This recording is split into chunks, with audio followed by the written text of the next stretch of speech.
Hello నమస్తే. నేను మీ కట్టా కార్తీక్. మొండితనం అనాలా? పిచ్చితనం అనాలా? ఇది మాత్రమే కరెక్ట్ అని చెప్పాలా? తెలీదు కానీ బయట దేశం నుంచి వలసొచ్చి అమెరికాలో ఉంటున్న వాళ్ళ మీద అమెరికా అధ్యక్షుడిగా రెండోసారి బాధ్యతలు చేపట్టిన ట్రంప్ తన బాధ్యతలు చేపట్టిన రోజు నుంచే వాళ్ళ మీద యుద్ధం ప్రకటించాడు అని చెప్పాలి. ఫస్ట్ అనుకున్నారు అందరూ అక్రమ వలసదారుల్ని ట్రంప్ పంపించేస్తున్నాడు అని. చివరికి స్టూడెంట్స్‌ని గూడా చదువుకునే స్టూడెంట్స్‌ని గూడా పంపించేస్తున్నాడు. దానికి చెప్పబడుతున్నటువంటి కారణం ఏంటి అంటే, స్టూడెంట్స్‌గా అమెరికాలో చదువుకునే అవకాశం ఉన్నా, యూనివర్సిటీలో పార్ట్ టైమ్ చేసుకునే అంతవరకు ఓకే గానీ, బయటకొచ్చి పార్ట్ టైమ్ చేస్తే వాళ్ళని ఇక్కడ అమెరికాలో ఉండనివ్వను అని ట్రంప్ చెప్తున్నాడు. క్లియర్‌గా మీకు వెబ్‌సైట్ కూడా చూపిస్తున్నాను. అమెరికా అఫీషియల్ వెబ్‌సైట్ ఇది. Students and exchange visitors policy. ఇది అమెరికా అఫీషియల్ వెబ్‌సైట్‌లో ఓవర్‌వ్యూ చెప్పారు చూడండి. అంటే బ్యానర్ ఐటెమ్ కనపడతా ఉంది. అంటే ఈ యొక్క ఉద్దేశం మొత్తం చదివి వినిపించే టైం కాదు గానీ, నేను చాలా దీన్ని బ్రీఫ్‌గా చెప్పే ప్రయత్నం చేస్తున్నాను. అమెరికాలో ఎవరైనా బయట దేశ విద్యార్థులు చదువుకోవటానికొచ్చి బయట పని చేస్తున్నారో పార్ట్ టైమో, ఫుల్ టైమో అంటే ఫిల్లింగ్ స్టేషన్స్‌లో, పెట్రోల్ బంకుల్లో, బార్ అండ్ రెస్టారెంట్స్‌లో పని చేస్తుంటే మాకు చెప్పండి అని చెప్పేసి ఈ వెబ్‌సైట్‌లో చాలా క్లియర్‌గా చెప్పారు. అంటే అమెరికన్స్‌కి మన వాళ్ళు ఎవరైనా గ్యాస్ స్టేషన్‌లో పనిచేస్తున్నట్టు, బార్ అండ్ రెస్టారెంట్‌లో పనిచేస్తున్నట్టు, లేదు అంటే పెట్రోల్ బంకుల్లో పనిచేస్తున్నట్టు కనపడితే వాళ్ళు అమెరికా ప్రభుత్వానికి సమాచారం ఇస్తారు. అమెరికా ప్రభుత్వం వాళ్ళని పట్టుకొని మన దేశానికి పంపిస్తది. మన వాళ్ళు జనరల్‌గా మనకే కాదు బయట దేశాలు ఎవరు దొరికినా వాళ్ళ దేశానికి పంపిస్తారు. సహజంగా మన వాళ్ళు చేసే పనేందంటే అమెరికా ఎడ్యుకేషన్ ఒక 40,00,000 వరకు ఖర్చవుతుంది. అంతా మన వాళ్ళు బడ్జెట్ చేసుకోలేరు. మిడిల్ క్లాస్ ఫ్యామిలీసు, పేద కుటుంబాలు ఇలా అన్ని కుటుంబాల నుంచి అమెరికా వెళ్లి చదువుకోవాలని ఆశలు పెరుగుతున్నాయి. అక్కడ సెటిల్ కావచ్చు. అక్కడ డాలర్ విలువ ఎక్కువ. మన డబ్బులతో పోలిస్తే అక్కడ డబ్బులకొచ్చేటువంటి వాల్యూ ఎక్కువ. అక్కడ సంపాదించుకొనొచ్చి ఇక్కడ కుటుంబాన్ని సెట్ చేసుకోవచ్చు. ఆర్థికంగా ఎదగొచ్చు అన్నటువంటి కారణం రీత్యా గ్లోబలైజేషన్ ఇచ్చినటువంటి అవకాశం రీత్యా అక్కడ వెళ్లి చదువుకునేటువంటి పరిస్థితుల్లో అక్కడ మొత్తం డబ్బు కట్టలేరు కాబట్టి అక్కడ పార్ట్ టైమ్ చేసుకుంటూ వచ్చే డబ్బుని ఫీజు రూపంలో కట్టుకుంటూ అక్కడ పని చేసుకుంటా ఉంటారు. ఇప్పుడు వాళ్ళంతా కూడా భారతదేశానికి తిరిగొచ్చేయాల్సిందే. అయితే మొత్తం ఫీజు కట్టుకొని చదువుకోవాలి. లేదంటే మన దేశానికి తిరిగొచ్చేయాలి. ఇప్పుడు ఆ పరిస్థితిలో మన విద్యార్థులున్నారు. దీని మీద మరింత విశ్లేషణ తీసుకునే ప్రయత్నం చేద్దాం. మనతో ఉన్నారు ప్రముఖ రాజకీయ విశ్లేషకులు కొత్తరాజురావు గారు. సార్ నమస్కారం. నమస్తే కార్తీక్. సార్ మన వాళ్ళు దాదాపుగా మొత్తం ఫీజు కట్టడానికి సిద్ధమై అమెరికా ఎవరు ఎళ్ళరు. కొద్దిమంది తప్ప. ఏదో 1 ఆర్ 2% డబ్బులు ఉన్నవాళ్ళు తప్ప జనరల్‌గా అక్కడ ఉండే ఏదో జాబ్ చేసుకొని ఆ జాబ్ ద్వారా ఫీజులు కట్టేసుకుందాం. ఆ జాబ్ ద్వారా కొంత అక్కడ అంటే ఎక్స్‌పెన్సివ్ గదా! లైఫ్ గూడా. రూము, షెల్టర్ గాని, తర్వాత ఫుడ్ గాని ఇవన్నీ కూడా మన డబ్బులతో పోల్చినప్పుడు అక్కడ చాలా కాస్ట్‌లీ గదా! సో ఏదో అక్కడ ఏదో జాబ్ చేసుకుంటూ నడుపుకుందాం బండి నడుస్తుంది అని చెప్పేసి తర్వాత చదువు అయిపోయిన తర్వాత పర్మనెంట్ ఉద్యోగం వెతుక్కుందాం ఆ టెక్నాలజీ ఆధారంగా అని చెప్పేసి ఆలోచనతో పోతూ ఉంటారు. ఇప్పుడు వాళ్ళందరికీ కూడా ట్రంప్ జలకిస్తున్నాడు. ఎలా చూడాల్సిన పరిస్థితి కనపడుతుంది?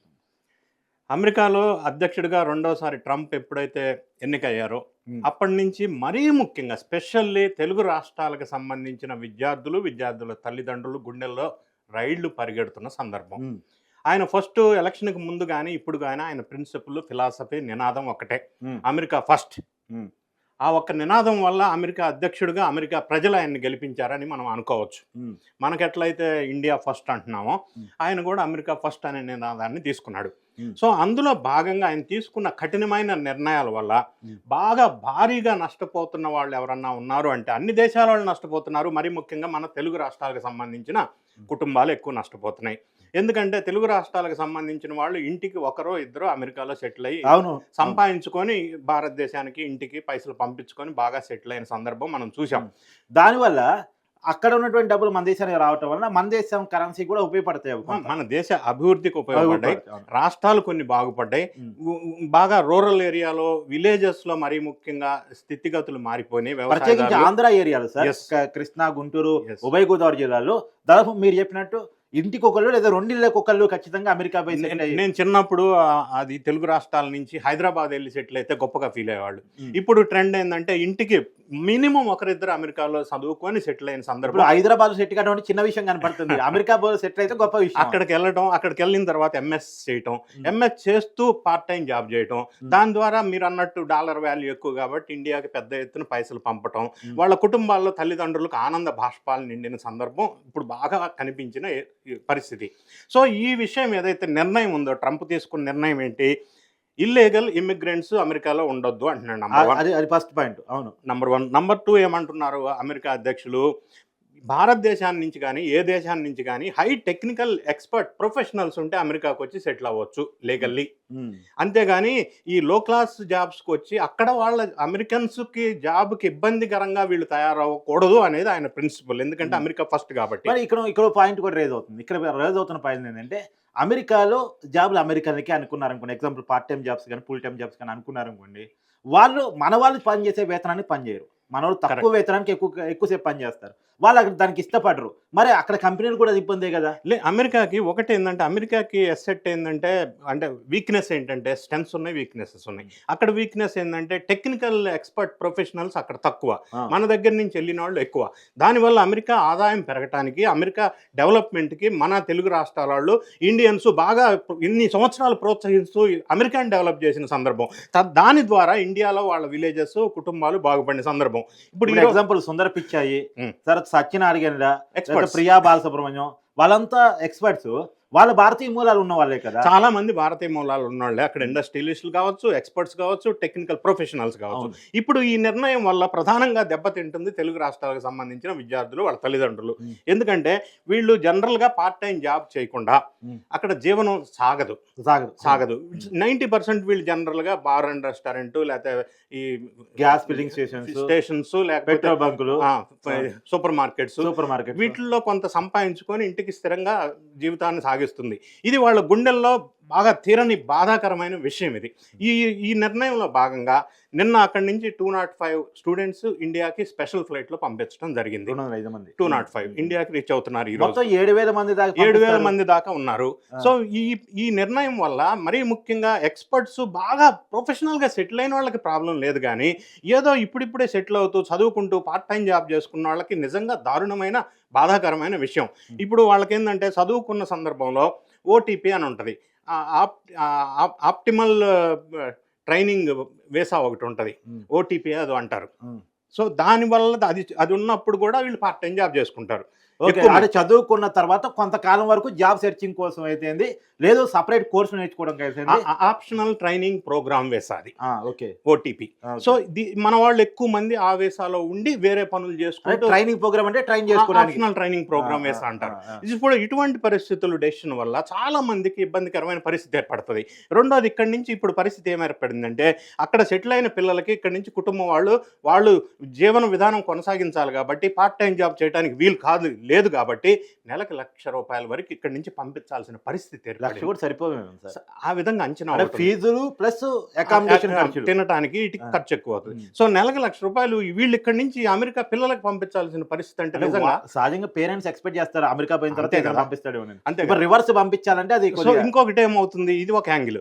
రెండో యాంగిల్ మనం ఆలోచించినట్టయితే, అమెరికా నుంచి ఎప్పుడైతే ఈ చదువుకొని ఎంఎస్ చేయడానికి వెళ్ళి వాళ్ళు తిరిగి ఇండియాకి వస్తున్నారో, ఇండియాలో ఆ సెగ్మెంట్ ఆఫ్ జాబులకి కాంపిటీషన్ డబుల్ అయిపోతుంది. ఇది ఒక యాంగిల్ ఉంది. సో ఇక్కడ వాళ్ళు ఇక్కడ రావటం వల్ల మనకు అసలే నిరుద్యోగ సమస్య, జాబులు లేక యూత్ సఫర్ అవుతున్న నేపథ్యంలో వాళ్ళు అక్కడి నుంచి మళ్ళీ ఇక్కడ బ్యాక్ రావటం వల్ల ఇక్కడ ఉన్న కంపెనీలు సాఫ్ట్వేర్ వేకెన్సీలు హెవీ కాంపిటీషన్. ఇప్పుడు కంపెనీలు వేకెన్సీలు ఇవ్వట్లేదు. ఇప్పుడు ఏమవుతుంది, ఆ కాంపిటీషన్ ఇక్కడ డబుల్ అయిపోతుంది. ఇక్కడ ఉన్న వాళ్ళకి ఎంప్లాయ్మెంట్ జనరేషన్ అనేది ఇంకా కష్టం అయిపోతుంది. వ్యాలిడ్ పాయింట్ సార్, ఇది చాలా చాలా ఇబ్బందికరమైన పరిస్థితి తయారయ్యే అవకాశం ఉంది. న్యూ రిక్రూట్మెంట్స్ చాలా తక్కువ ఉన్నాయి. అది హైరింగ్ లేకపోగా మళ్ళా పంపించేయడం ఎక్కువైంది కంపెనీలు. ఇప్పుడు వాళ్ళు వచ్చారు కాబట్టి ఇక్కడ ఉన్న అంటే వీళ్ళకంటే వాళ్ళు టెక్నాలజీ పీపుల్ అనుకుంటే, అందులో న్యూ కామర్స్ అనుకుంటే, ఇక్కడ ఆల్రెడీ ఎలిఫెంట్గా ఉన్నటువంటి వైట్ ఎలిఫెంట్స్గా ఉన్నటువంటి ఎక్కువ శాలరీ వస్తున్నటువంటి వాళ్ళని ఇప్పుడు పంపించేస్తుంటారు కదా. మరి అదే ఇప్పుడు ఏమంటున్నా, కరోనా తర్వాత హైరింగ్ కంటే ఫైరింగ్ ఎక్కువైంది. మరి ముఖ్యంగా సాఫ్ట్వేర్ జాబ్స్, వీటన్నిటి వల్ల ఎంప్లాయ్మెంట్ జనరేషన్ తగ్గి అన్ఎంప్లాయ్మెంట్ పెరుగుతున్న నేపథ్యంలో అక్కడి నుంచి వచ్చిన వాళ్ళు వీళ్ళ కాంపిటీషన్ అయ్యి పరిస్థితి ఇండియాలో ఇంకా దారుణంగా అయ్యే అవకాశం ఉంది ఒకటి. రెండోది, ఇండియన్ గవర్నమెంట్ కూడా ట్రంప్ తీసుకున్న నిర్ణయాన్ని ఏం స్టేట్మెంట్ కామెంట్ చేశారంటే, అక్కడ ఇల్లీగల్గా ఇమ్మిగ్రెంట్స్ ఎవరైతే ఉంటారో అది భారతీయుల్ని మేము వెనక్కి తీసుకొస్తాం, ఉండొద్దు అన్నారు. సో అది ఎవరు కూడా ఇమ్మిగ్రెంట్స్ ఇల్లీగల్ గా ఉండండి అమెరికాలో అని అనలేరు కదా, అనలేరు. కాకపోతే ఆయన తీసుకున్న నిర్ణయం వల్ల అమెరికాకి కొంత ఉపయోగపడుతుంది, అమెరికా సిటిజన్కి ఉపయోగపడుతుంది. కానీ దానివల్ల ఇండియాకి కానీ, ఇండియాలో మరీ ముఖ్యంగా మన తెలుగు రాష్ట్రాల పేరెంట్స్కి కానీ పిల్లలకు కానీ చాలా బాధాకరమైన విషయంగా దీన్ని పరిగణించవలసి ఉంటుంది. సో వాళ్ళు ఆ జాబ్ పార్ట్ టైం చేయకపోతే సర్వైవల్ అనేది అమెరికాలో అసలు క్వశ్చన్ లేదు, చాలా కష్టమైన విషయం. సో ఈ విధంగా మనం చూసినప్పుడు ఇది చాలా బాధాకరమైన విషయంగా మరి అమెరికా తీసుకున్న నిర్ణయాలు అది ఆర్థిక వ్యవస్థ మీద ఏ రకమైనటువంటి ప్రభావం చూపించే అవకాశం? అమెరికా తీసుకున్న నిర్ణయాలు ఇప్పుడు రేపు ఈ నెలలో మోడీ గారు 12-13 తారీఖు అమెరికాలో ట్రంప్తో మీటింగ్ ఉంది. నేనేమంటున్నానంటే ఈ మీటింగుల్లో ట్రంప్తో జరిగే చర్చల్లో భాగంగా ఈ ట్యాక్స్ ఏదైతే ఉందో అమెరికా విధించే ట్యాక్స్ దిగుమతి సుంకాలు ఇప్పుడు ఎందుకంటే మెక్సికో మీద 25%, కెనడా మీద 25%, చైనా మీద 10%. సో అది ఆ ట్యాక్స్ విషయంలో కొంత నెగోషియేషన్ జరిగే అవకాశం ఉంది. అది మనమే చేశారా? చేశారు. అది పర్సెంటేజ్ నాకు గుర్తులేదు. అది జరగకపోతే ఏమవుతుందంటే ఇండియాలో ఉన్న మెటీరియల్ అక్కడి నుంచి వచ్చే మెటీరియల్ మళ్ళీ ప్రొడక్షన్ కాస్ట్ ఇక్కడ పెరుగుతుంది. దానివల్ల కొన్ని వస్తువుల రేట్లు పెరుగుతాయి, ప్రొడక్షన్ కాస్ట్ పెరుగుతుంది. కాబట్టి ఆర్డర్ చూసిన ప్రకారం 3 దేశాల మీద వేసినట్టున్నారు, ఇండియా మీద కూడా. సో ఈ నిర్ణయాలన్నీ రేపు మోడీ గారు వెళ్ళి ట్రంప్ గారు దోస్తానా ఉంది కాబట్టి చర్చలు జరపడం ఒకటి. రెండోది స్టూడెంట్స్ విషయంలో కూడా ఏదన్నా సానుకూలంగా మోడీ గారు చర్చలు జరిపి కొంత అనుకూలమైన వాతావరణం ఏదన్నా వస్తుందని మనం ఆశించడానికి అవకాశం ఉంది. ట్రంప్ మైండ్ సెట్ బట్టి వచ్చే అవకాశం ఉంటుందా? ఉండకపోవచ్చు. కానీ మోడీ గారికి ట్రంప్కి ఉన్న రిలేషన్ మీద మనం కొంత ఊహించవచ్చు, ఎక్స్పెక్ట్ చేయొచ్చు. ఓకే, ఆశాభావం. ఆశాభావం. Thank you sir. Thank you.